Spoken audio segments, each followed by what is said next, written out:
agronautas! Está começando mais um episódio do Escancaragro Podcast, o podcast que veio escancarar o conhecimento agro para você, ou a falta dele. Estou mais uma vez aqui, Josi Prado e o Rinaldo Grassi. Tudo bem, Rinaldo? Beleza? E aí? E hoje nós temos um convidado especial vindo de outra região que eu vou apresentar para vocês daqui a pouco. Mas antes, o nosso recadinho básico, se você está assistindo a gente pelo canal do YouTube, por favor, se inscreva no canal, não custa nada, alguns segundos você se inscreve e ajuda muito a gente a alcançar um público e levar a mensagem aí para todo o agro. Também dá o like aí no vídeo se você gostou, compartilhe e agradecer também os nossos apoiadores, a nossa patrocinadora master, a JCO Bioprodutos, e também os nossos parceiros, a Rádio Cidade. Estamos lá no programa Agrocidade de segunda a sexta aqui na região do Matopiba. E também a nossa parceira revista Adoro. Um abraço, pessoal. E hoje o tema é inovações do produtor rural na racionalização de insumos. E quem vai conversar com a gente sobre isso é o Rodrigo Alessio, ele que é produtor rural, engenheiro agrônomo pela Universidade Federal de Santa Catarina, presidente da Federação do Plantio Direto, presidente estadual, né? E membro do GAAS. Tudo bem com você, Rodrigo? Tudo bem, prazer de estar aqui. Muito grato pelo convite. A gente agradece a oportunidade, né? Eu conheci o Rodrigo aqui no evento que está tendo, inclusive agora está acontecendo, né? Que é o 19º Encontro do Plantio Direto aqui em Luiz Eduardo Magalhães. Conheci o seu trabalho. E só pontuando, né, que você é produtor, produz soja, trigo e milho, né, lá no sul, e trouxe uma abordagem muito interessante sobre o sistema, né, o uso do sistema para fazer essa racionalização de insumos. Então, eu vou começar primeiro perguntando para você falar um pouquinho sobre a federação, né, e depois a gente entra no assunto. Maravilha, então. Como tu falaste, né, estamos acompanhando aqui o 19º encontro do sistema de plantio direto, e é um momento bastante importante para a região, mas é digamos assim, um olhar remoçado para práticas não tão novas, né? O SPD ele já tem 52 anos, os nossos pioneiros introduziram de uma forma bastante difícil nos primeiros momentos e nos deram as tintas, né? Deram um quadro geral de orientação de como manejar sistemas vivos. Ao longo desse percurso, algumas coisas foram se perdendo, algumas bases do sistema ficaram um pouco mais frágeis, e o nosso papel enquanto federação é reforçar esses pilares, mostrar que realmente quem acredita no sistema, né, quem respeita os preceitos do sistema, com certeza vai racionalizar custos e ter altas produtividades. Esse que é o objetivo principal, né? Uhum. Maravilha. E o GAAS? O GAAS é um grupo associado de produtores de agricultura sustentável. Eles são, digamos assim, pessoas que praticam o SPD, estrito sensu, mas com algumas práticas assim, ainda mais incrementais, mais inovadoras no sentido de empoderar o produtor. O que eu quero dizer como empoderar o produtor?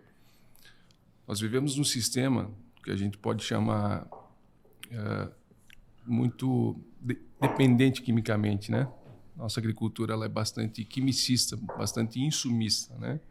Não estou fazendo aqui nenhum discurso contra o produto, não é isso, mas o fato é que o produtor não tem muito margem de manobra, nem a jusante nem a montante, né?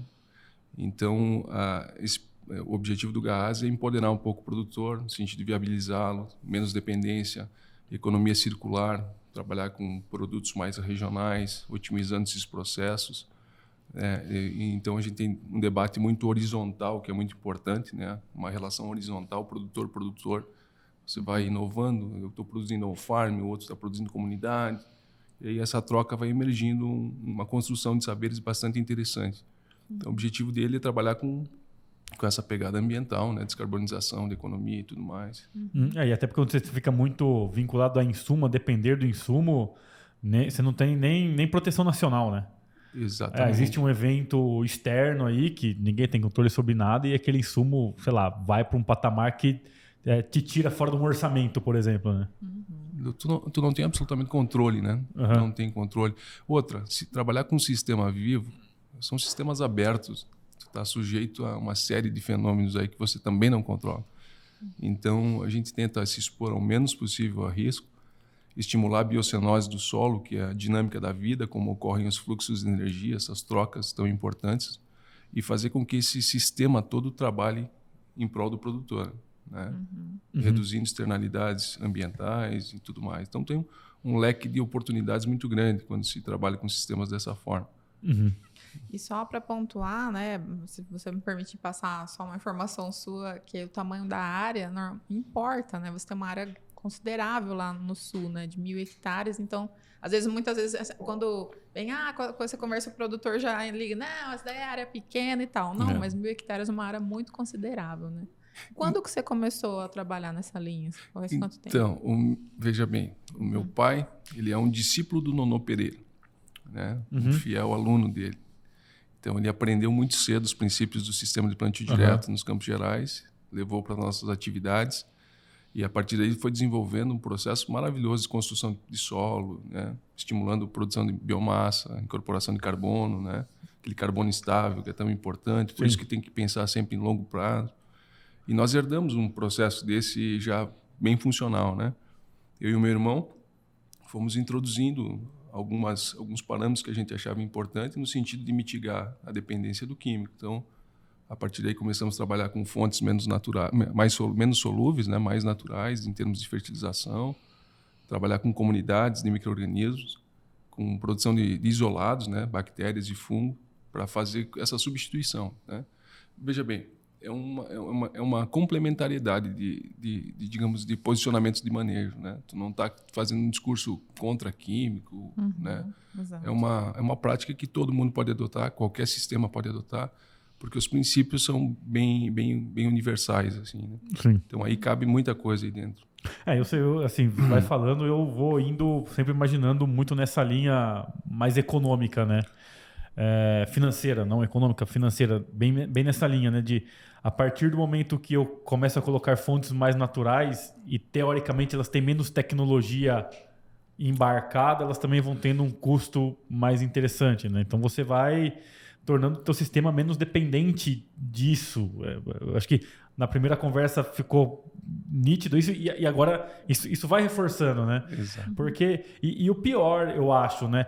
É quando uma coisa é você, beleza, isso aqui ele está num custo tal, mas eu tenho um sistema que eu posso não usar isso. Ok. O problema é quando você acaba colocando um sistema, posso dizer assim, entre as adoecido, que você é extremamente dependente daquela tecnologia, senão não vai. Baita analogia. Que nem nós falamos no Sul, baita analogia. É isso mesmo. Pensa comigo o seguinte. Vamos imaginar o organismo humano, né? Uma pessoa que trata com câncer severo, uma doença, uma comorbidade assim, bastante grave, que você tem que fazer uso de bastante remédio, né?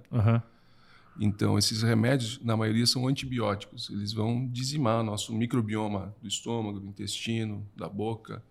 Então, o nosso corpo vai manifestar uma série de externalidades, de consequências que não são boas, né? Então, a ideia é que sempre que tu sofre um processo desse, tu vai alimentando novamente teu microbioma. O sistema natural, em linhas gerais, é meio parecido, né? Você vai adubando com solúvel. Pensa comigo, altas adubações, né? No sul.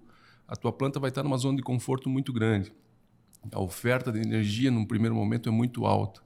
Fisiologicamente e metabolicamente, tu compromete ela. Você dá um choque muito grande de energia num período que ela não está demandando tudo aquilo. Né? E aí ela não faz as interações que você quer que ela faça, né? Quando se pensa numa agricultura de serviços ecossistêmicos, né? Que é fazer associações micorrízicas, que é beber bactéria. A planta bebe bactéria.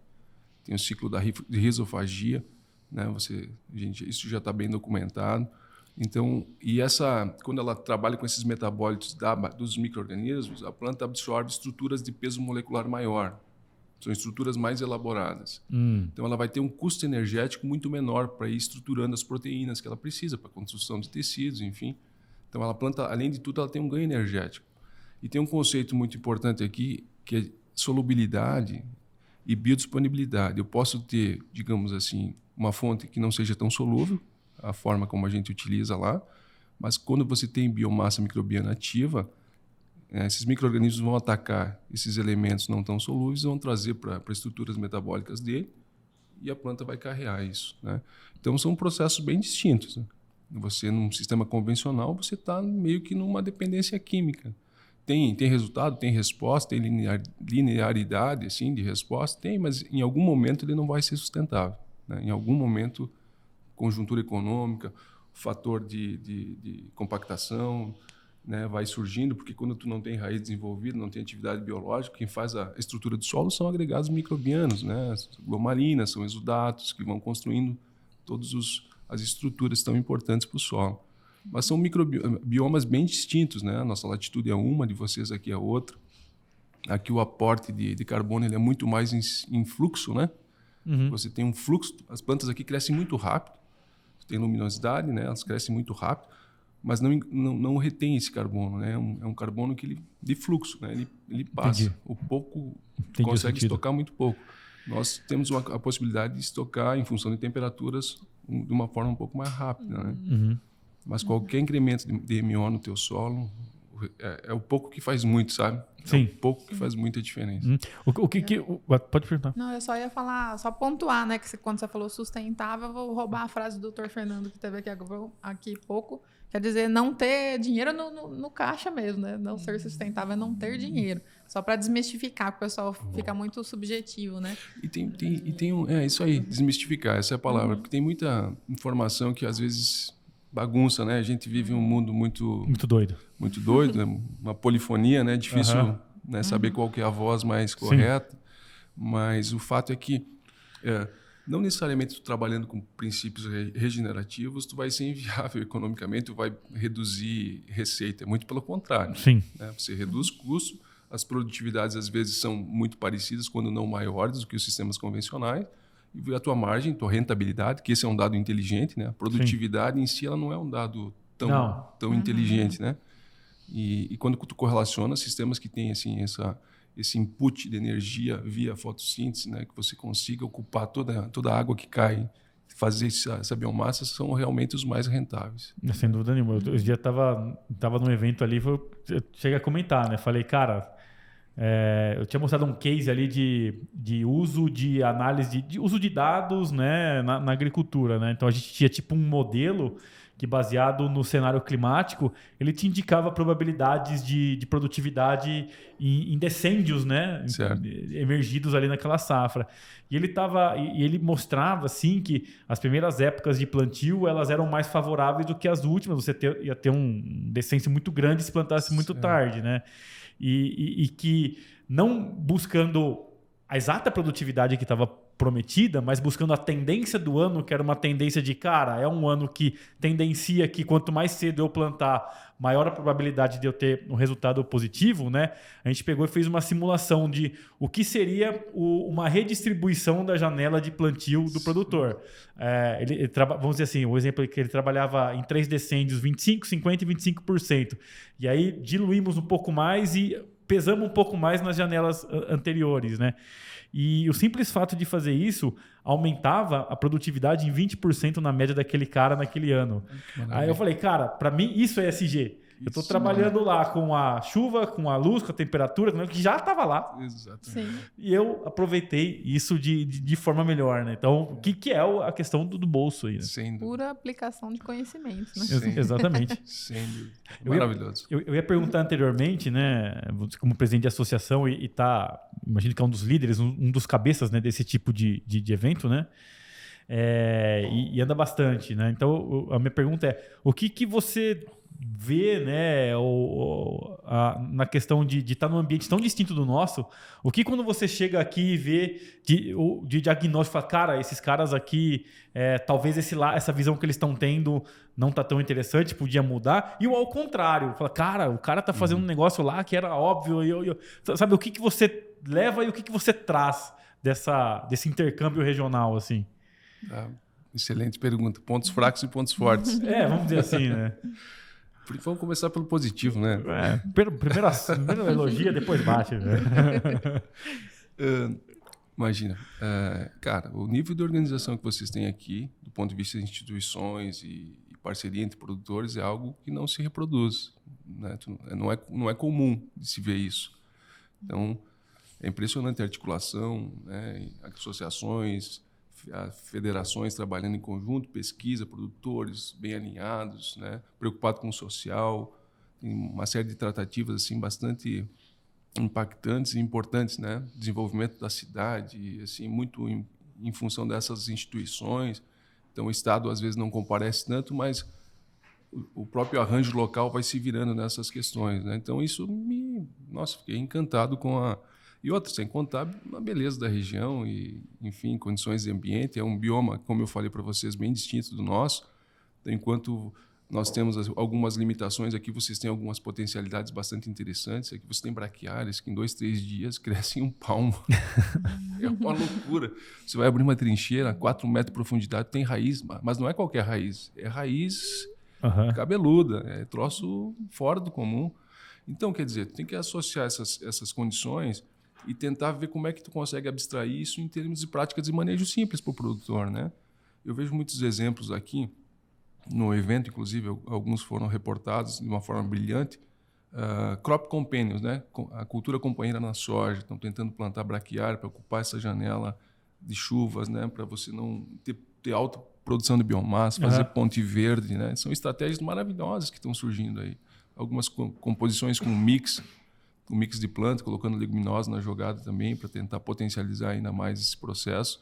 Porque o carbono sozinho também não adianta, tu tem que ter nitrogênio para acompanhar a incorporação. Os ciclos, né, são muito próximos. Exato. Né? Então, tu vê estratégias assim, maravilhosas. Tem limitações? Tem limitações. Com certeza, vocês estão aqui com índices de temperatura altíssimos às vezes. Às vezes a chuva é muito instável, né? Então, por mais que tu tenha perfil de solo e tudo, mas quando São Pedro resolve não ajudar, não tem muito milagre também. Então, tem exposições a risco, altos investimentos, né? São culturas com altos aportes de insumos ainda, né? Então, você tem essas complicações. O lado ruim disso é que você, quanto mais antropiza, e se tu fizer isso de uma maneira muito extrativista, num sistema que já é um pouco hostil, você vai potencializar os danos. Né? O que eu quero falar com isso? O pouco de matéria orgânica que tu consegue acumular aqui, tu pode exterminar ela numa operação mal feita, né? Então, esse tipo de situação é que tem que ser mais bem avaliado, né? Eu acho. Porque uma vez solo compactado, aí você vai ter que romper. É todo aquele processo. E quando tu rompeu, porque tu já incorreu em algum processo errado para chegar naquela situação. Então, tem que ser reavaliado. Mas o desafio é grande, mas os produtores têm dado respostas, né? Tem uns produtores que eu chamo sempre os da ponta, né? Os pontos fora da curva, os que estão sempre inovando, buscando melhorar e vão dando um quadro de guiamento, assim, um certo quadro de orientação. Eu espero que esse evento venha fortalecer essas boas práticas, a importância disso. Estruturas assim mais complexas, né? Dá mais complexidade, né? Pensar em pecuária rodando. Sim. Um animal maravilhoso é o boi, né? Ele come pau, né? Come pau e te dá carne de alta qualidade, te dá leite. Então, daqui um pouco, além de ativar o teu solo, né? Ele cria outra dinâmica de micro-organismos ali. Então, eu penso nesse sentido, né? Mas eu acho que tem uma expertise local aqui que tem condições muito melhor do que eu de opinar, né? Estou só sugerindo algumas impressões assim, que eu tive e tal. Não, maravilha. Mas é uma região fabulosa, altitude, maravilhoso. E voltando um pouquinho para o manejo, né? Quando você fala de insumos mais naturais, você está falando especificamente de fosfato natural, pó de rocha, ou tem mais Exatamente. algum? Esses Isso mesmos? Pode ter um óxido de cálcio como fonte de cálcio para fazer as composições. O que a gente tem usado, então a gente estamos na fazenda como se fosse uma fábrica de adubo normal, fábrica de ração, né? Tu tem certas tulhas e você tem uma regulagem ali, cai naquelas esteiras, depois tu mistura tudo e joga no sistema, né? Mas via suco, no caso. Adubação de sistemas no inverno e adubação por ocasião da instalação das culturas de importância econômica também. Vai fazendo essa dinâmica. E aí bioativando isso, óbvio, né? Injeção de micro-organismos no suco, a gente não trata semente com químico, só TS biológico. Daí tem uma série de tratativas e estratégias que dá para evoluir nisso, né? Mas são importantíssimos. Os micro-organismos eles têm várias funções. muitas vezes tu posiciona por uma função específica, né? Mas eles têm o que a gente chama de redundância funcional. Todos fazem mais ou menos a mesma coisa, né? Vamos pensar numa planta. Ela tem um microbioma de folha, né? A gente vai fazer um microfilme de bactéria ali. Então, a gente chama de controle biológico inundativo. Então, tu multiplica alguns micro-organismos benéficos, né? E inunda na tua cultura. Então, aquele efeito de estar aplicando o micro-organismo, ele desenvolve na planta o efeito elicitor também. A planta reconhece como se estivesse sendo atacado por um patógeno e vai desenvolver uma série de rotas metabólicas no sentido de produzir metabólitos secundários para a defensividade dela. Um exemplo, né? Quando tu coloca no TS, cresce mais raiz. E por que cresce mais raiz? Né? Então, aí tem um subtilis que me ajuda a solubilizar fósforo. Oxissolos que nem vocês têm aqui, fósforo altamente retido, daqui um pouco tu potencializa isso, o megaTR1 junto. Então, tu tem uma série de estratégias que o que a gente tem que enxergar é essas oportunidades, tentar estimular dentro do que a gente pode, dentro do nosso limitado conhecimento, essas digamos, comunidades e isolados. Só para vocês terem uma ideia, tem um Aspergillus niger, que o metabólito dele é tão ácido quanto o ácido sulfúrico. Caramba! Você imagina um negócio desse? Né? Sem contar o benefício das micorrizas, né? Ter plantas que façam essa interação eficiente e vão lá em profundidade, pegar nutrientes, pegar água, devolver para a planta. É importante essa leitura e essa análise, né? Ou seja, ele está fazendo um processo que é feito lá para formar o super simples, né? Ele ataca o... Muito potencializado, ali, porque o nosso banho em fosfatos normais são ácidos mais fracos, né? Então, são estratégias que tu vai compondo, né? E tem muita coisa que a gente desconhece também, né? Tu faz uma análise metagenômica do teu solo, tem um universo de desconhecimento ali. Demais. E aí tu diz assim, poxa, o que tem? O que está trabalhando? O que não está? O que a gente conhece os que a gente conhece são aqueles que a gente consegue multiplicar em meio de cultura. Mas é 1%, 2% exagerando. Sim. E o resto que está ali, o restante. E até entender a própria cadeia alimentar entre eles, né? Porque, vamos dizer assim, se eu estou tendo lá um micro-organismo que eu considero benéfico, né, para mim, teoricamente, ele tem que ter um alimento e para ele estar sendo alimentado, se ele é um cara que está lá para controlar outro, a população do outro também tem que estar num nível para ele se sustentar, né? Então, até essas relações é difícil da gente ainda entender isso, né? Mas a planta ela orquestra muito o microbioma de raiz. Microbioma é aquela partezinha ao entorno, né, da raiz, né? A rizosfera ali, uns 2 milímetros ali. A planta ela tem a capacidade, o professor Andreotti e o professor Rodrigo Mendes têm uns trabalhos bastante interessantes, trabalhos de rede que eles chamam, e mostram isso. A planta recruta quem ela quer, dada a condição do local, né? Uma condição, por exemplo, de baixo fósforo, ela vai estimular bactérias, né, que produzam genes capazes de solubilizar fósforo. Então tem uma inteligência muito organizada aí, né? Tem sim, isso é verdade. Você falou, eu lembrei agora, tem isso mesmo, porque ela, vamos dizer assim, é dependente dos micro-organismos para fazer tudo que ela tem que fazer. A própria questão do Rhizobium é isso, né? Exatamente. Ela chegar e falar, preciso de nitrogênio, né? Então, isso me dá aquilo, né? Então, se ela realmente sente que naquele ambiente está faltando alguma coisa, ela preconiza por fazer aquele marketing, vamos dizer assim, né? Deixa eu fazer o marketing, então, para vir bactérias solubilizadoras de fósforo. Tem todas umas sinalizações químicas que a gente não entende muito bem, né, o que acontece ali, porque tu imagina a nível de solo, a quantidade de interações e a complexidade disso, né? Como é que você vai isolar fatores? É difícil demais. Então, mas tem os trabalhos do professor Rodrigo que estão nos ajudando a entender bem esse processo. Está bem interessante. E você está prestando consultoria nessa área também? Ou só fica mesmo na... Já tem coisa demais, né?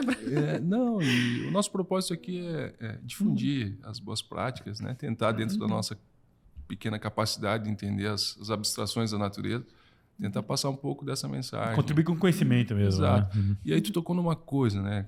Conhecimento. E às vezes nós, da nossa área, a gente está muito focado no conhecimento técnico ali, né? E o nosso vocabulário empobrece muito, né? E quando você tem um vocabulário empobrecido, você não se expressa bem, né? Aí você se torna menos inteligente porque você tem pensamentos bons, mas tu não consegue externar ideias, né? Com qualidade.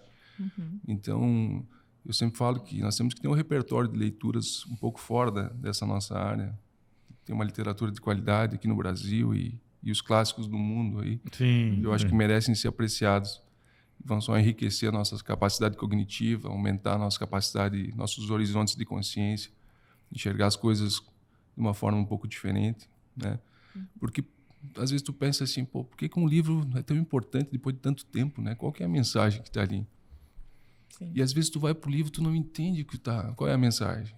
Por quê? Porque tu não tem aquela capacidade ainda. Tá né? preparado. Não está Não tem a preparado. base. Quantas vezes eu já voltei em vários livros sem pegar qual é a real do negócio? Tanto é que o pessoal chega e fala, cara, se a leitura pesar, solta. Solta e pega outro. Vai fazer o que você não pode é parar de ler. Exatamente. Não Vai pode fazer uma parar. leitura sintópica. A hora que você...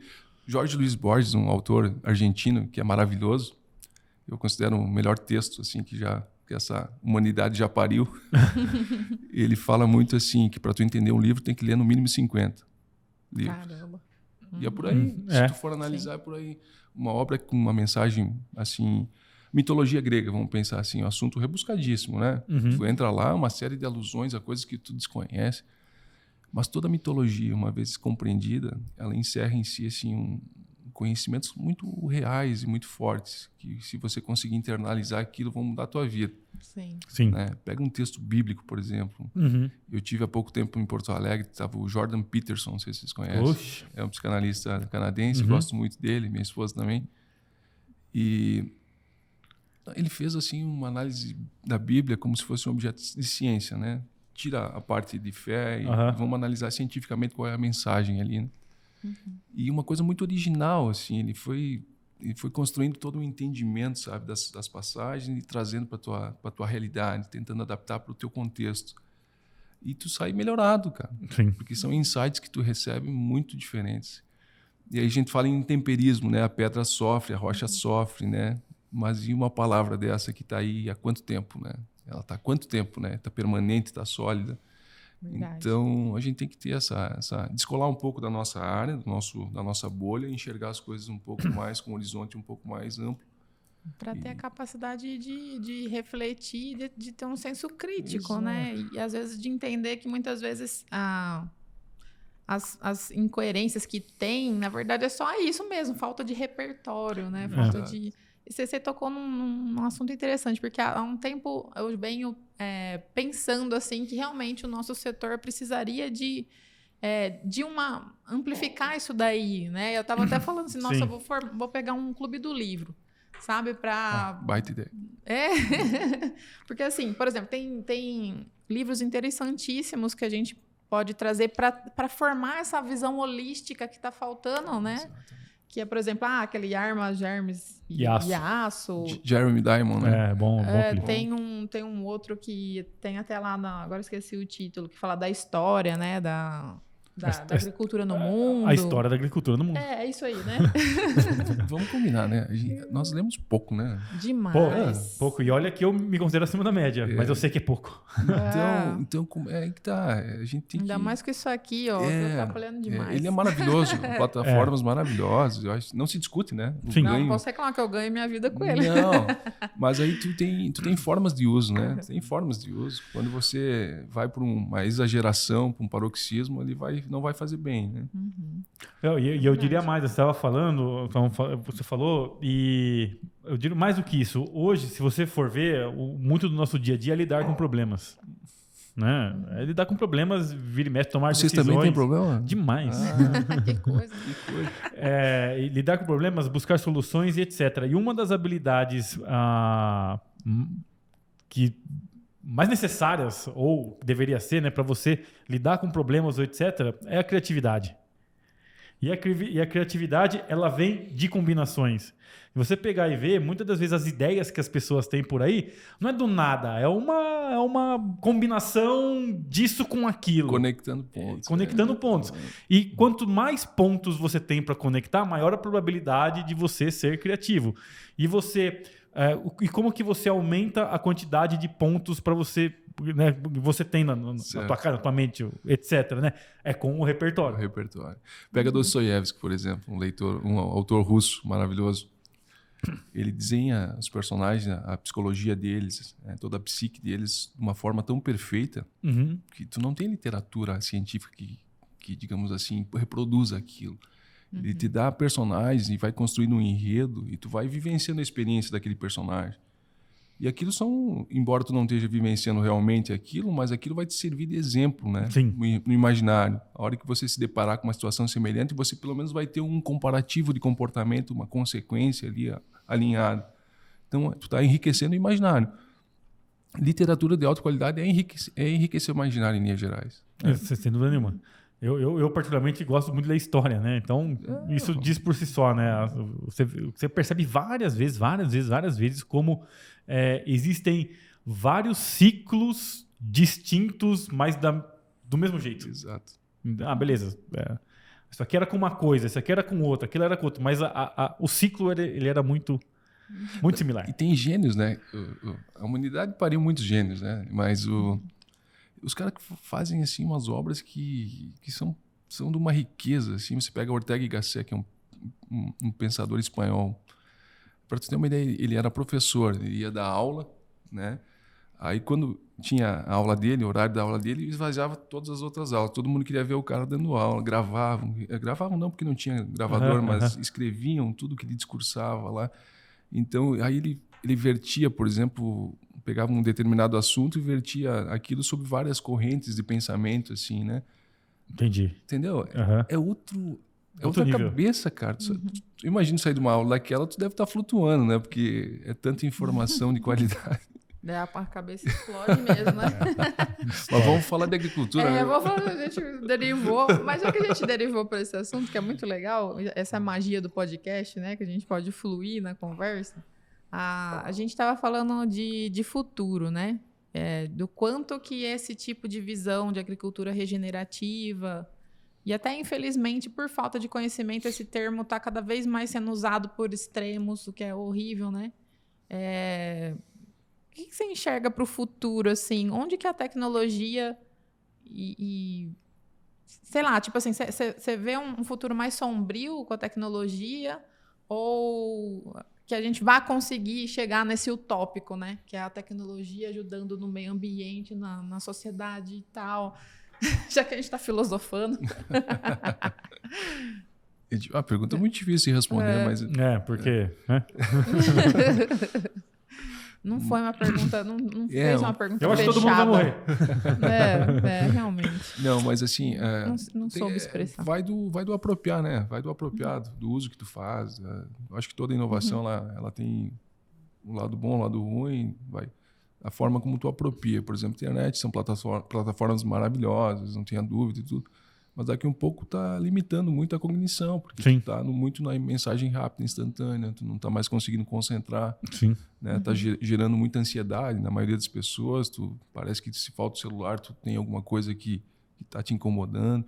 Então tem que ter um certo equilíbrio nisso, né? Porque senão você não vai conseguir aprofundar em tema nenhum. Nós estávamos falando em obra difícil. Vai ler uma obra difícil com o celular do lado como? Não tem jeito. Inclusive, muito se debate hoje, em termos de várias ideologias, qualquer ismo que seja, né?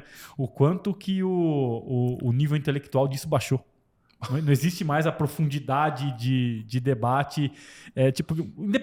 Independente de ismo, né? Ele parte de uma base ideológica, filosófica ali, etc. Né? Que no início era muito debatida. E hoje, esse negócio está só lá, naquele repeteco de termo que o nego nem sabe o que é. Tipo papagaio, né? Só reproduzindo o clichê. Exato. Por isso que eu falei na questão do sequestro do termo, né? Os gregos tinham, Aristóteles principalmente, ele falava muito quando você vai emitir uma opinião, ele classificava de duas formas, né? Doxa e a episteme. A doxa é uma opinião que tu opina de uma forma aleatória, geralmente sobre assuntos que tu não tem a mínima condição de estar opinando, e a gente vai falando. E a episteme já é aquela resposta mais embasada, de algo que você realmente tem a noção do que tu está falando, estudou aquilo, domina. E se tu for fazer essa divisão, tu vê que a maioria do que a gente reproduz em termos de opinião é doxa. Né? Sim. Então, até porque parece que você tem a obrigação de ter uma opinião. E aí que tá. Exatamente. Tem coisa que tu não precisa falar. Não precisa opinar. O que tu sabe, o que tu não sabe, tu sabe que tu não sabe. Acabou. Que boa, né? Vamos construir um entendimento. Era para ser simples assim, né? Muito bom. Mas voltando para a agricultura, então. Vamos voltar. Você estava falando que tem as 3 culturas principais. O que você trabalha em termos de complementação de cultura de cobertura? Ou você usa animais, alguma coisa nesse sentido? Excelente pergunta. Não, nós não temos integração com pecuária ainda. É uma ideia que eu e o meu irmão a gente está pensando seriamente, mas aí não nas áreas que a gente tem. Adquirir uma área com um perfil, digamos, um pouco mais degradado para fazer esse tipo de situação, porque as nossas áreas são áreas muito bem exploradas, muito bem trabalhadas, então, né, não temos essa ideia, pelo menos a princípio, de colocá-las ali. Mas pensando nos mix, né, o que a gente faz? Nós fazemos o espaço intervalar entre as culturas principais é 100% povoado de planta, diversidade de planta. Então, nós usamos gramíneas, leguminosas, fabáceas, poáceas, tudo em mistura, né? E aí você entra plantando a tua soja e o teu milho nesse cultivo verde, sem dessecar, sem manejar com um dessecante. Né? Então, a gente adaptou um rolo, a gente chama de rolo faca, mas o nosso rolo não é faca, é só um estrangulador. Ele só dispõe as plantas, estrangula só a base delas, elas senescem, porque, né, tu rompe os vasos ali, e aí a plantadeira já chega na mesma operação plantando atrás. Se vocês tiverem ideia, não sei se chegou a ver a palestra ontem, mas eu posso te disponibilizar uma foto do equipamento. Então a gente só faz, então tu já vai manejando as culturas sucessionais ali, né?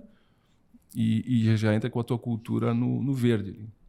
Então, a plantio, a gente otimiza o máximo possível dessa janela para produzir biomassa, o máximo possível. Então, usamos assim, uma diversidade bastante grande.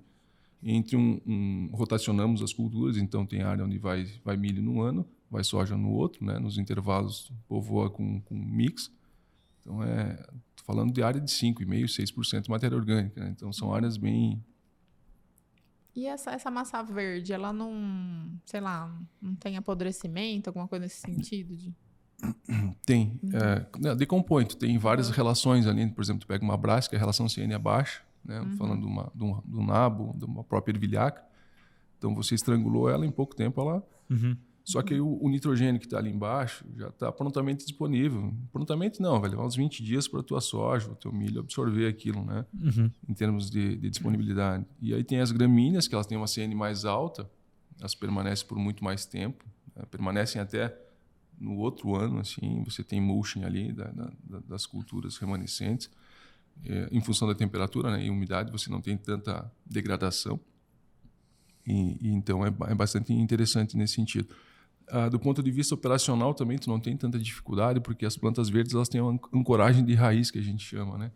Então você está dispondo elas num sentido de plantio, a raiz está firme ali, diferente da braquiária. A braquiária aqui ela tem esse entrave às vezes, porque ela é muito robusta, né? E cresce muito rápido, às vezes entossera, então tem que ter outros cuidados, né? Daqui um pouco tem que repensar essa prática nesse sentido. Não podemos imitar estrito senso que a gente faz lá, né? Mas é mais ou menos nesse sentido, plantio no verde. Tudo plantio no verde.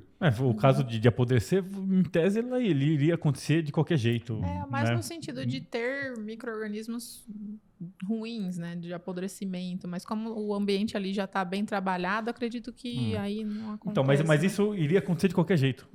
Entende?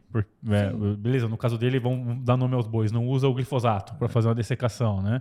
Mas tipo assim, é a causa da morte, mas a morte ela continua existindo. Né? E o porquê de não usar o glifosato também seria uma pergunta, né? Não usa porque eu não sou contra isso ou aquilo. Não, é porque ele é muito sistêmico. A sistematicidade. Tanto é que o pessoal usa como veículo em aplicações normais, né? Usa ele como um veículo, né? Ele desce a nível de risosfera. Então, uma molécula xenobiótica lá embaixo não conversa muito bem com o micro-organismo. Então, daqui a um pouco você vai ter, digamos, dificuldade de interação, que é justamente o que tu quer fortalecer. Então, quando tem que manejar com herbicida, a gente usa latifolicidas ou graminicidas específicos, né? Entendi. Que não tem essa sistematicidade para poder... Ele é mais específico, no caso, você disse. E ele não tem aquela sistematicidade, né? Tá. Porque o glifosato, ele sobe e desce. É impressionante, ele circula. E tem exudação radicular. Exato. Né? Isso tá assim... E às vezes não é nem a molécula de glifosato em si, é o produto inerte que está nele que faz o dano para o micro-organismo, né? Tem essa análise. Talvez o glifosato ele seja um dos exemplos mais nítidos exemplifica de forma mais nítida aquilo que a gente falou lá atrás, de quando você já está dependente daquele sistema Porque se ele já consegue fazer um manejo sem, né? Qualquer um que pudesse fazer isso, faria assim. Exato. Uhum. Mas são situações que tu tem que ir construindo, é muito desafiante, né? Tem todo um arcabouço teórico que diz, teríamos que ir por esse caminho. Mas aí tu, do ponto de vista operacional... E quando vocês estavam construindo esse conhecimento, o que deu errado que vocês tiveram que rever, por exemplo? A gente sofria muito, né? Plantio, principalmente. Sofria bullying do vizinho? Plantio, assim, embuchar a plantadeira, tu não tinha, assim, uma dinâmica muito correta. Às vezes, as composições dos mix, tu favorecia muito as brásicas secavam, tipo, senesciam antes. Elas são hastes muito rígidas, nas entrelinhas da semeadora, ficava ali retendo palha. Não, terrível, assim, nada é fácil, né? Nada é simples.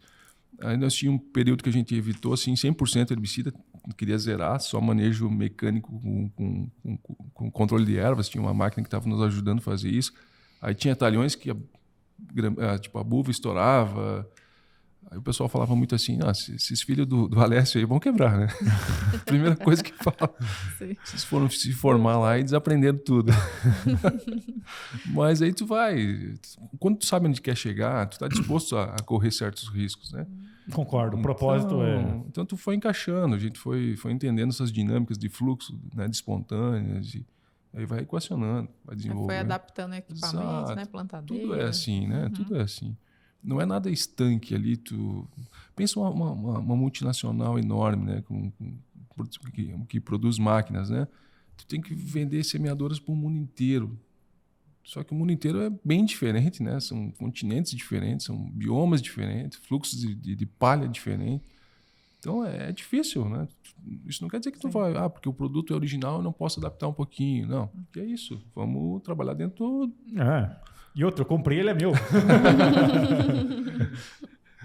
Exatamente. Certo. E aí, em relação a números, assim, vocês já chegaram à conclusão de quantos % rendeu a mais? Algum número, assim, que mostre essa como que foi a palavra da sua palestra? Essa racionalização. Com certeza. Os nossos custos são excepcionalmente baixos, né? Então, tu já tem um solo construído, tu já tem matéria orgânica que estimula a atividade biológica de uma forma, né, sistêmica e recorrente, e potencializa isso em inverno úmido. Então, você tem toda uma ciclagem acelerada. Então, o nosso custo é muito baixo. E a nossa redução assim, de insumos é da ordem de 30% a 35%. Depende muito do ano, porque o sistema aberto tem adequações, né? Mas as nossas margens são absurdamente altas, assim, bem altas. Tanto é que a gente prioriza só uma safra, não faz safrinha. Olha só para você ver, esses dias eu participei, semana passada, se não me engano, o pessoal do sindicato aqui me convidou para participar junto com a turma do CPEA, que estava fazendo os levantamentos de custo aqui da safra passada, né? E aí tem todo um mapeamento ali que o pessoal pega e faz, né? Mas só para você entender o cenário. O cenário foi um mapeamento de um produtor médio de 4.000 hectares, né? Que milho no sistema dele era pouca coisa, se não me engano, era 10%, o restante era soja, tudo verão, um sorgo depois ali, etc, né? E numa produtividade de 61 sacos por hectare, num preço médio de R$ 116,50, partindo dos custos ali de insumos ali, etc, depreciação, e assim vai de 46 sacos.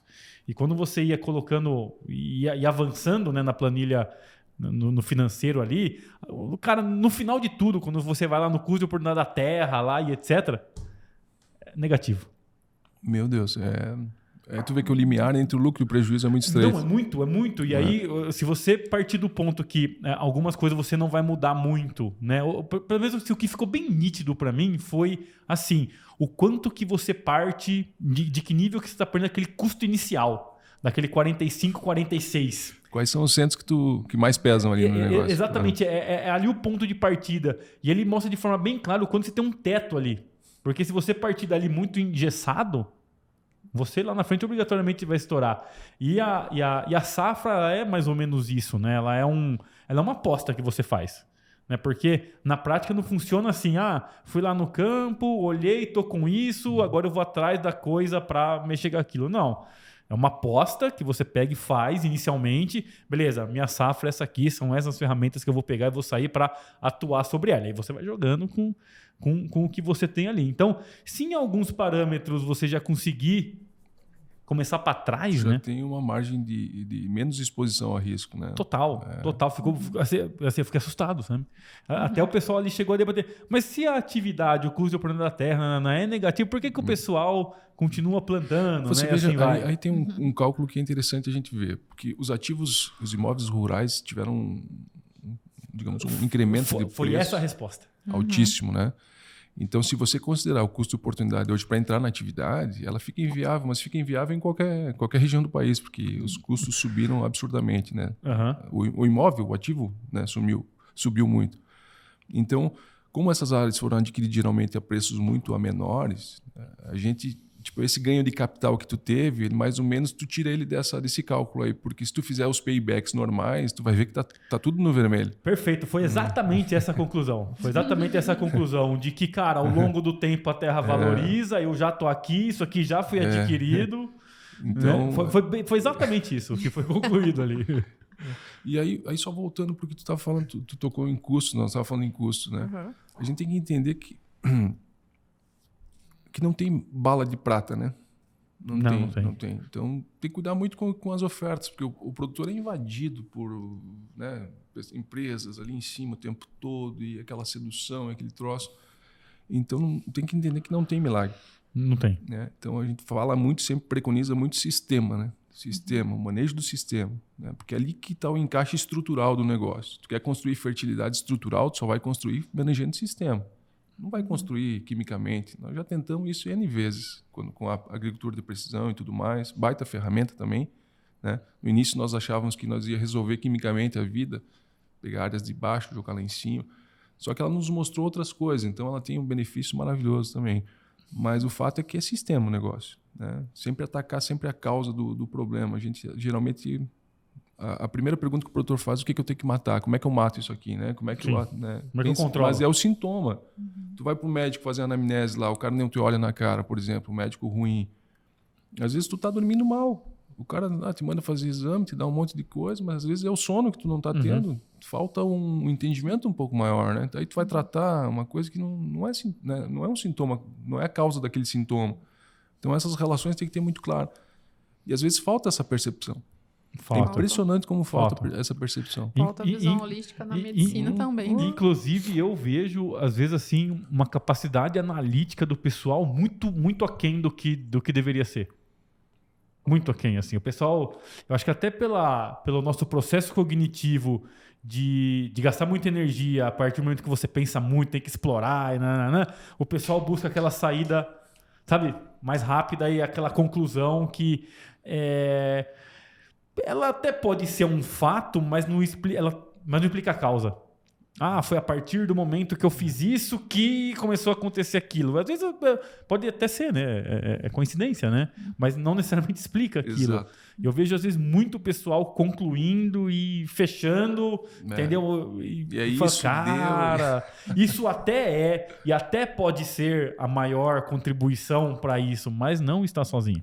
Exatamente. A ponto de, às vezes, num caso que a gente está enfrentando, do produtor ter condenado o uso da braquiária no sistema. Não me fala isso. Eu acho ela que aqui é um quarto pilar do plantio direto aqui. Porque, que ter braquiária. Coincidentemente ou não, o talhão que foi pós-braquiária foi que produziu menos.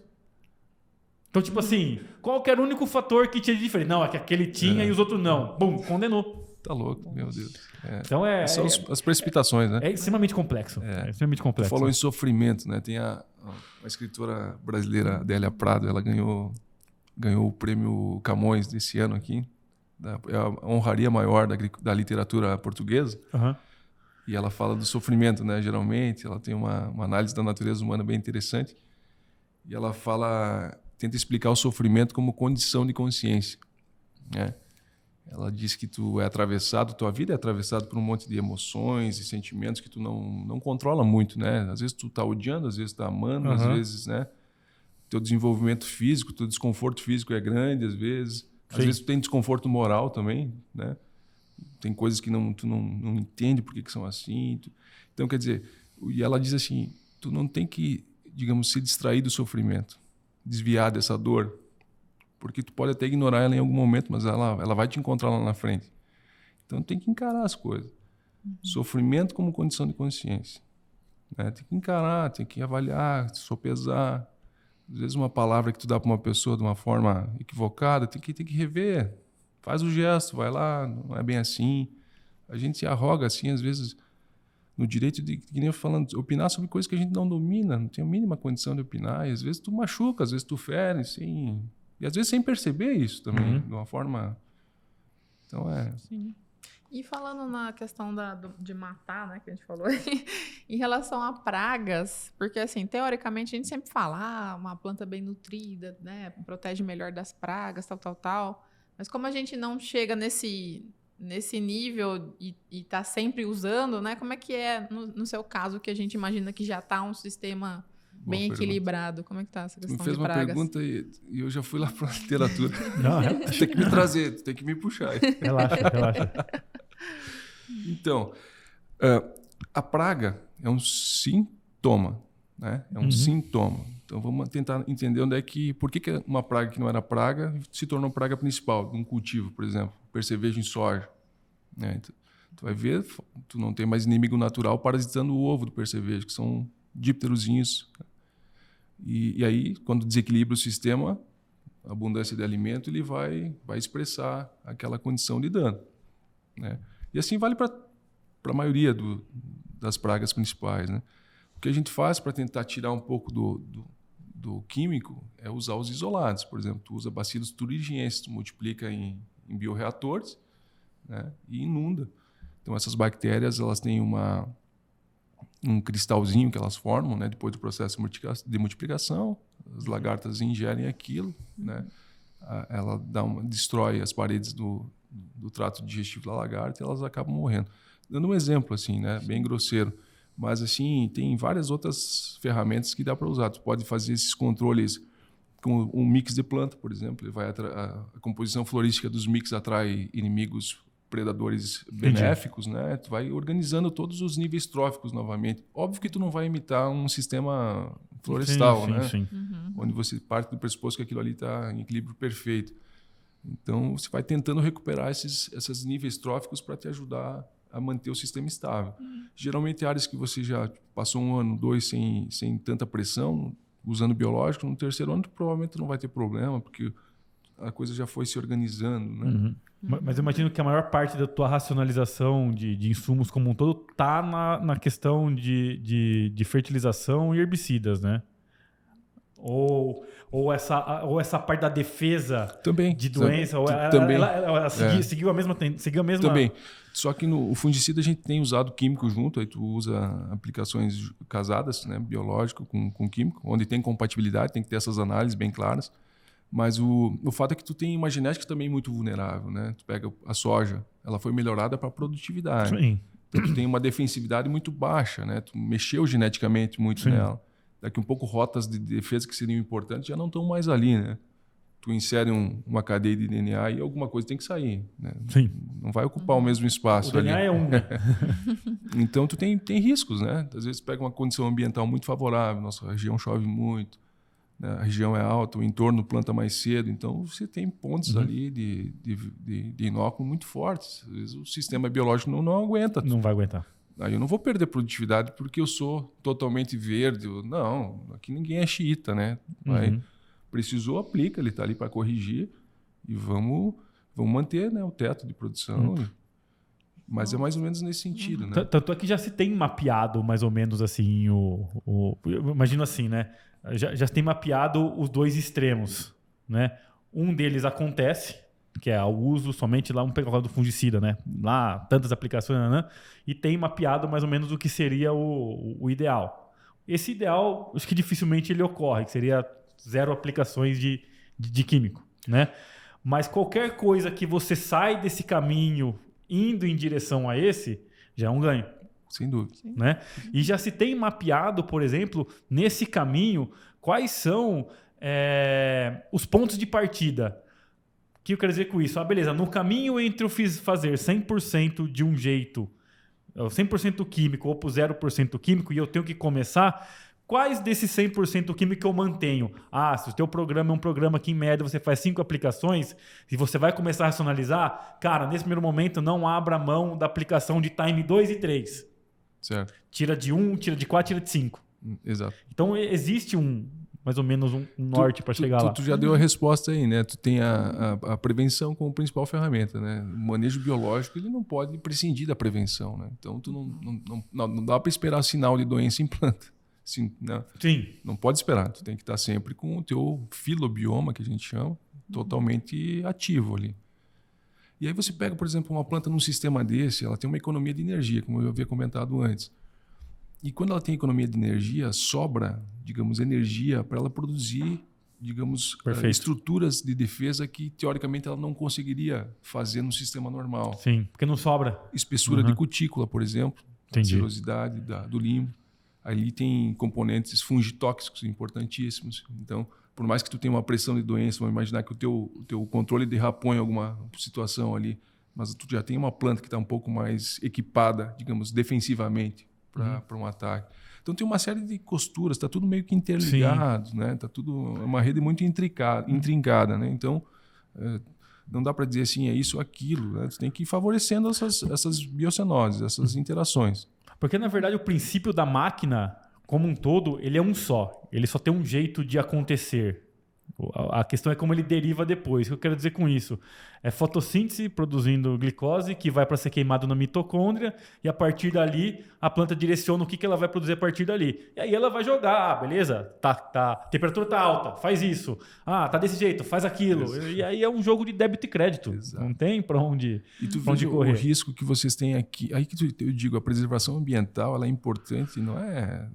É importante para todo mundo. Nós somos um sistema que todo mundo socializa, mas ela é importante para o produtor. Né?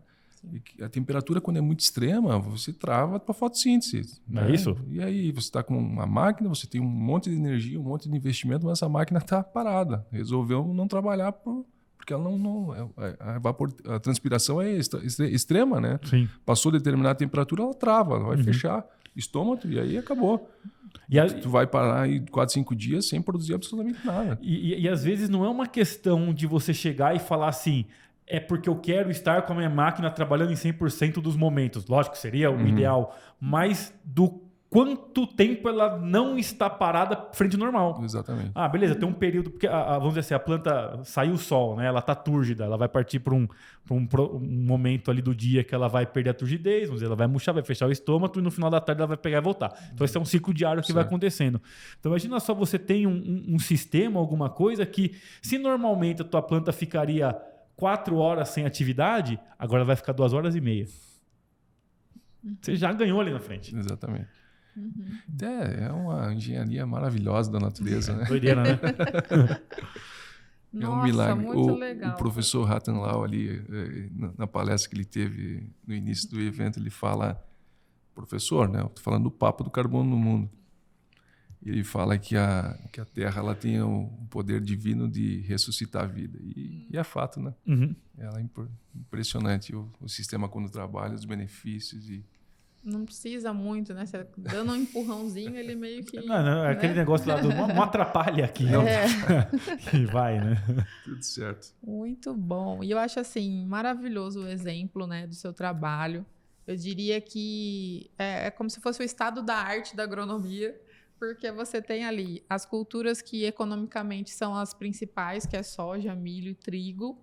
Você tem ali um sistema que é voltado cada vez mais para o orgânico, para o biológico, sem deixar de lado a rentabilidade. Então, assim, eu vejo que você realmente, com um bom senso de não excluir o químico do processo, né? Então, para mim, você alcançou o estado da arte da agronomia. Tá transcendendo. Quem me dera. Eu sou muito grato por vocês terem me convidado e, na medida que a gente pode contribuir, estamos aí para isso. Maravilha. Então, a gente está chegando para o final do episódio, né? Queria agradecer demais sua presença aqui. A gente aprendeu muito. Bacana a visão. Tenho certeza que é um exemplo aí e que você já é um produtor do futuro, digamos assim. E eu vejo as bases todas sendo construídas em todas as regiões para que um dia a gente chegue nisso, né? Eu acredito muito nisso. E deixo aí as palavras finais, né, para você. Que maravilha. Queria agradecer primeiro a acolhida que eu tive aqui. Pessoas maravilhosas. É um evento maravilhoso, estrutura da cidade, desenvolvimento disso aqui, né, por ser uma cidade tão jovem. Então, eu sou muito grato pelos os momentos que eu compartilhei aqui, dividi com vocês.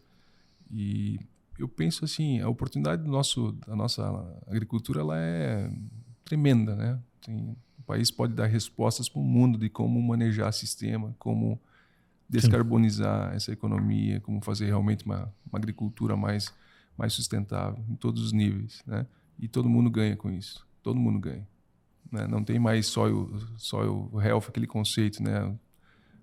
Solo saudável, planta saudável, animais saudáveis, homem saudável. O conceito é on health, todo mundo saudável, o mundo saudável, né? Essa aqui é a ideia. Mas aí com bases científicas, né? Não ficar naquela coisa do isso aqui é sustentável. Não, vamos dar base científica para esse negócio, vamos tentar entender os processos. E eu acho que é por aí. Muito grato, realmente muito grato. Exatamente. Muito obrigada, então. E você aí que está ouvindo ou assistindo a gente, o que você achou desse papo? Achou muito louco? Achou muito legal? Deixa aí os seus comentários. Se a gente deixou de falar algum tema, algum assunto que você tem curiosidade também. Se for mais tímido, mais tímida, manda lá para contato@agroinsight.com.br. Siga a gente nas redes sociais, né? @escancaragro, @agroinsight. Muito obrigada pela sua audiência e até o próximo episódio. Tchau. Tchau.